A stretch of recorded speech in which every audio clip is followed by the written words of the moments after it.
Hi and welcome back. Now in this chapter, just want to give you a quick note when it comes to a workload.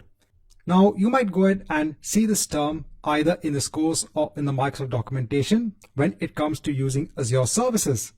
So a workload is nothing but a unit of functionality which could be either an application or a service. Just to give you some very common examples. Let's say you have developed a web application and you want to go ahead and host this web application. So in this case, your web application is nothing but a workload. Let's say you want to host a database. Again, that database is nothing but a workload. Now let's say you want to go ahead and host that workload in Azure. There are different ways of doing this based on the service you choose.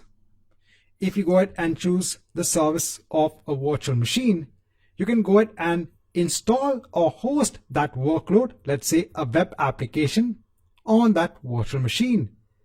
There is another service in Azure that's known as the Azure Web App Service.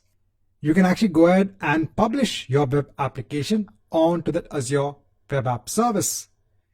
Even when it comes to your database, you could go ahead and install the database on, let's say, the same virtual machine or a different virtual machine. Again, this is a workload which you would host in Azure, and the service you choose for the underlying workload can differ.